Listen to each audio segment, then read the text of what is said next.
Comentário aqui na abordagem cristã. A democracia é uma delícia.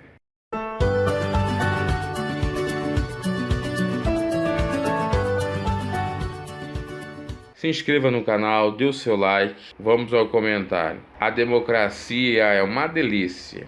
Frase essa do Ciro Gomes, e que o Cabo Daciolo no último debate ironizou, sabiamente, se valendo inclusive daquilo que o próprio Jesus fazia. Jesus era muito irônico.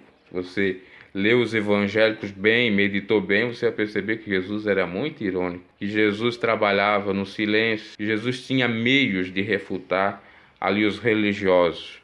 Às vezes ele não falava nada. O próprio silêncio já respondia tudo. Outras vezes ele era irônico. Então, a democracia, o governo do povo, ou o sistema de governo, a forma de governo democrática, a democracia é uma delícia. Aí vem aquela música do Michel Teló, a gente não ouvindo acaba ouvindo, ouviu muito tempo durante um determinado período. Ai, ai, se eu te pego, delícia, delícia. Vamos pegar a delícia, que é a democracia. Porque a democracia no Brasil, realmente ela é pouco hipócrita, demagoga, ela é irônica. A democracia no Brasil, ela é maléfica, ela encaixa ou agrupa ou recebe várias coisas. E por isso que o Cabo Daciolo, naquela afirmação, está certo.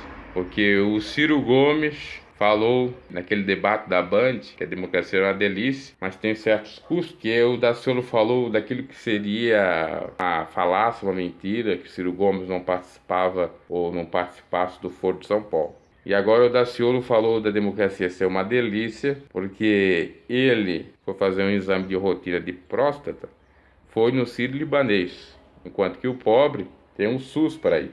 E o SUS, você sabe que não é lá aquelas coisas. Mas por que o Daciolo falou isso? Porque ele tem um projeto de lei, 2015 ou 2016, ele como deputado, que forçaria todos os políticos a, não só eles, mas a sua própria família, a se submeter a procedimentos no SUS, nos hospitais públicos, e não ir para os privados. O que ele pretende com isso? É obviamente que melhorar esses ambientes, porque se os políticos governantes fossem os hospitais públicos seriam vistos com mais carinho, e aí não haveria tanta corrupção, porque eles iam pensar, olha, nós não vamos roubar muito, ou não vamos pegar nada, porque se uma hora nós ficar doente, nós vamos ter que precisar do hospital público, e se não tiver recurso para nós, né?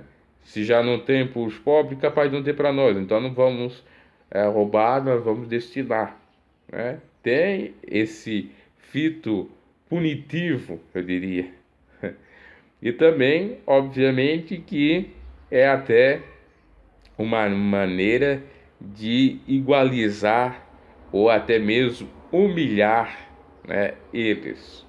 Né? E também a gente pode pensar que seria o certo pelo fato de que eles são nossos representantes, nós pagamos com nossos impostos todos os seus benefícios. E por que nós temos que ter uma saúde de terceira, quarta, quinta categoria, e eles têm que ter de primeira classe, né? Ou de primeira categoria?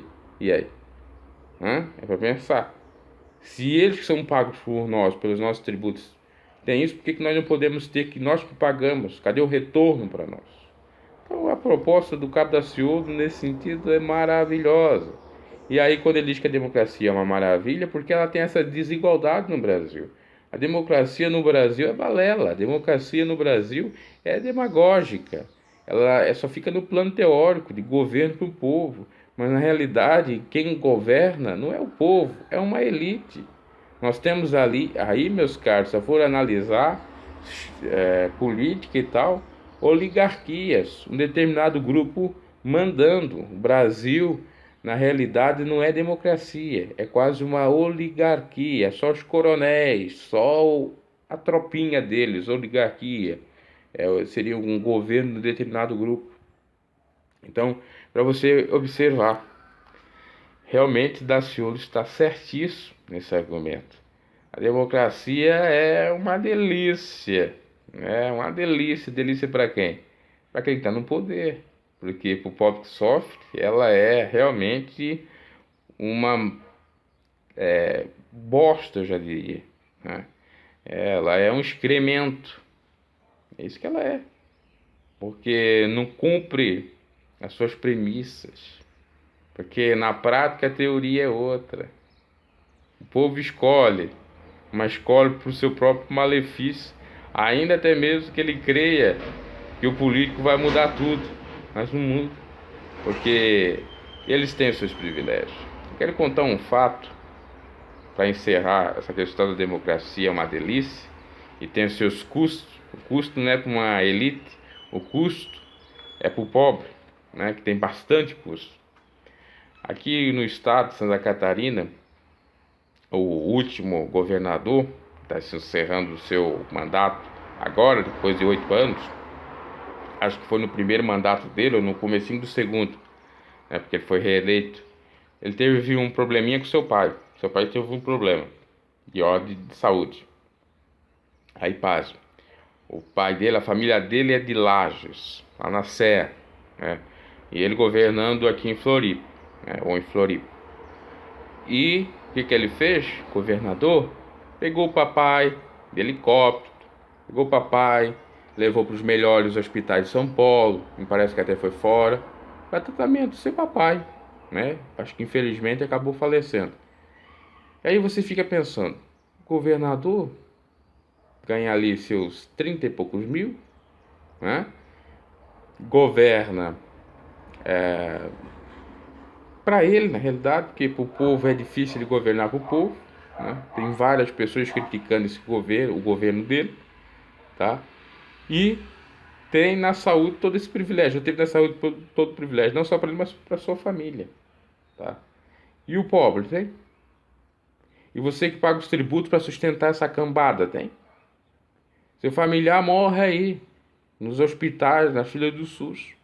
Tive parentes que sofreram isso, tanto na minha cidade, como quando foram para o regional, que é na capital. Eu fui no regional, lá, parece um muquifo. Até me senti mal, né?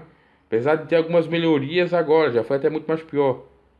Mas você vê ali, parece que é sem mentira nenhuma. Dá a impressão daqueles campos de concentração, daquele aglomerado, daquela de Auschwitz, né? Que ali estava jogando os mortos, tudo ali dentro daqueles campos de concentração, ali matava aquelas pessoas, um em cima do outro.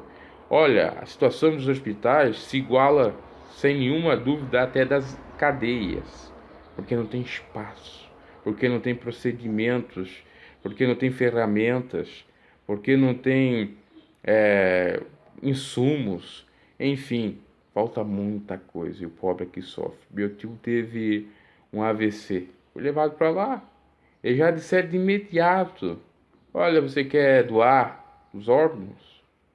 Porque não tinha recurso ali para fazer mais nada. Mas eu tinha toda certeza, se ele tivesse ido no hospital particular, tivesse essa oportunidade, que o pai do então governador Raimundo Colombo, aqui de Santa Catarina, fosse para São Paulo, para os Estados Unidos, ele estava vivo. Eles teriam recuperado ele. Mas foi para o SUS. E se essa regra valesse? E aí? Será que o pai do Raimundo Colombo duraria um pouquinho mais? Não duraria. Ou o hospital seria outro, né? Porque aí haveria melhorias, como eu já disse. Ou, de fato, eles iam sofrer o dano assim como o pobre sofre. E aí eles iam realmente, né, olhar mais para o pobre e sentir as dores do pobre. Então é lamentável tudo isso, meus caros. Aqui, por exemplo, também tive um caso da minha tia aqui na cidade do interior. Ela foi no hospital, disse que tinha, os médicos diziam que só tinha um probleminha de ordem intestinal, né? Apenas uma virose, né? Aí tal, passa um, passa dois, 3 dias, e a minha tia com aquela dor no intestino, e não parava, ia no banheiro, e não parava. Foi novamente no hospital, e não parava. Aí levaram ela para da capital. Chegou na capital, viram que o estado dela estava tão grave, que ela tinha possivelmente um derrame no intestino, e tiveram que fazer uns procedimentos, e ali ela não resistiu à cirurgia. Aí você para pensar, tivesse um hospital de qualidade, já tinha se checado desde aqui. Possivelmente ela estaria viva, porque poderia ter feito o procedimento antes, que você sabe quando tem esse tipo de problema, o tempo é que manda, né? Quanto mais demora, mais fica difícil de se recuperar ou de fazer algo para dar saúde a essa pessoa. Aí você fica examinando até mesmo isso que ocorreu com o Bolsonaro, aquela facada. Se fosse com o pobre, já estava morto. Mas Bolsonaro tinha ali todo o privilégio, né? Com do exército e também daqueles que estavam com ele acompanhando, e claro, tem os seus planos de saúde, etc. Meus caros, eu não estou criticando, dizendo que os políticos não podem ter seus planos de saúde ou não podem ter acesso a uma saúde de boa qualidade. Eu estou reivindicando que se realmente nós tivéssemos uma democracia, todos nós teríamos acesso a uma educação, à segurança, à saúde, principalmente de qualidade. É isso que eu estou falando, né? Se é lei para um, é lei para todos. Se nós estamos vivendo a democracia, como que pode ter essa disparidade, essa desigualdade de uns ter acesso à melhor saúde e outros não ter? De uns ter acesso à melhor educação e outros não ter? É isso que eu estou questionando. Então tudo isso é uma balela. Realmente cada assunto está certo. A democracia é uma delícia, né, bem ironicamente, né, e tem os seus custos, como diz o senhor Ciro, mas para o pobre, porque para ele não tem custo algum.